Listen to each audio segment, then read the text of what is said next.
Hi, my name is Amanda, and I never imagined I'd be sitting here sharing my story with the world. But sometimes life has a way of surprising you, doesn't it? I'm 29 years old, and I've been married to Eric for 3 years.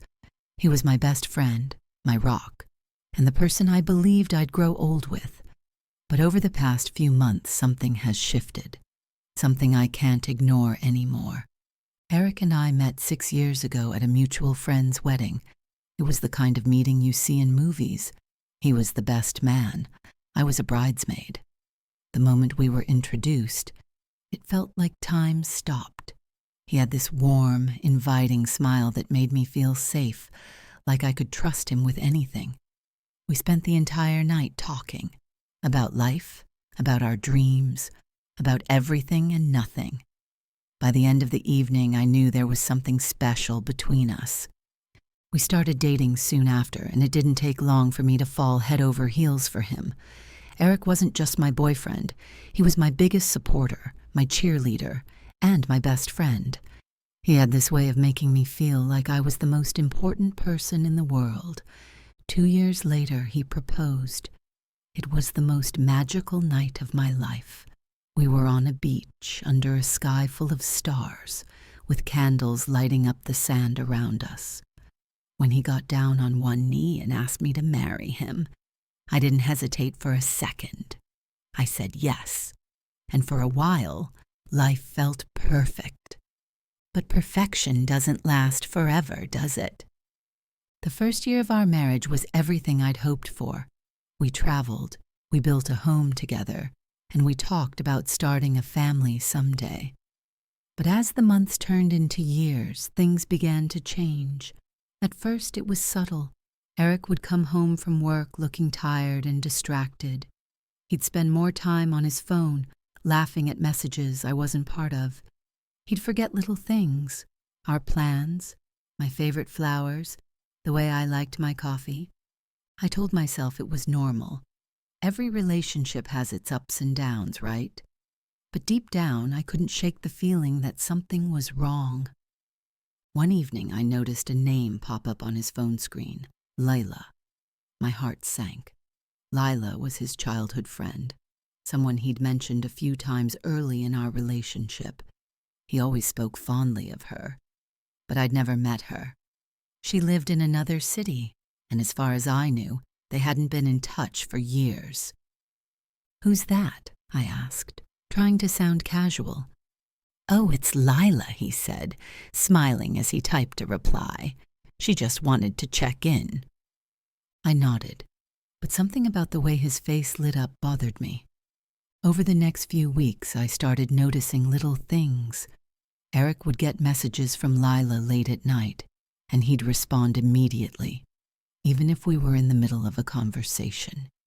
He'd step out of the room to take her calls, saying it was just easier to hear her. I wanted to trust him. I really did. But the more I saw, the harder it became to ignore the nagging feeling in my gut.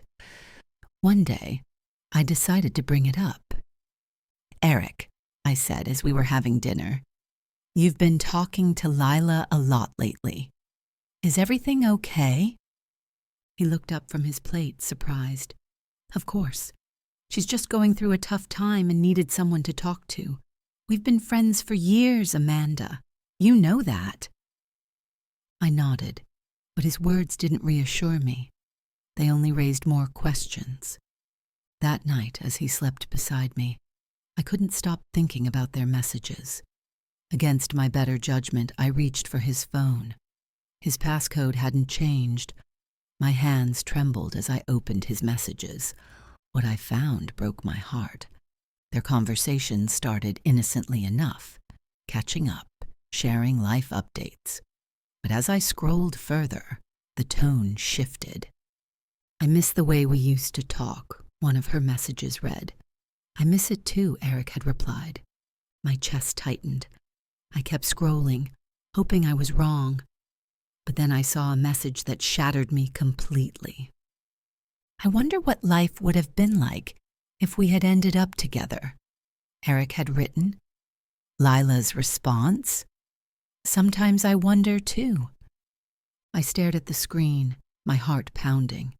He wasn't just talking to an old friend.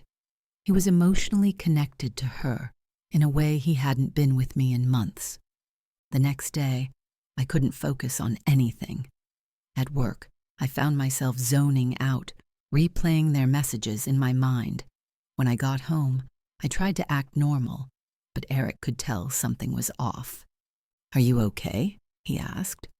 I wanted to scream at him, to throw his phone at him and demand an explanation. But instead, I just nodded and said, "I'm fine." That evening, I made a decision.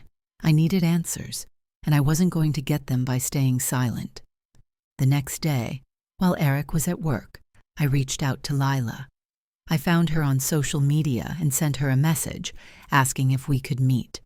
To my surprise, she agreed. When I walked into the cafe and saw her sitting by the window, I was struck by how confident and composed she seemed.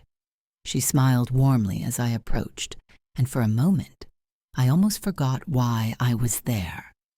We talked for hours. She told me about her history with Eric, how they'd been inseparable as kids, and how she'd always felt a special connection with him. "I never meant to come between you," she said, "but Eric and we have a bond that's hard to explain." Her honesty was disarming, but it didn't make the pain any less real. When I got home that evening, Eric was waiting for me. "I know you met Lila," he said quietly. I stared at him, unsure of what to say. "I never wanted to hurt you," he continued. "But I don't know what I feel anymore. I love you, Amanda, but part of me will always love her too." His words felt like a knife to my heart. How could he love two people at once? How could I ever compete with a history I wasn't part of? Now I'm here, sharing my story with you.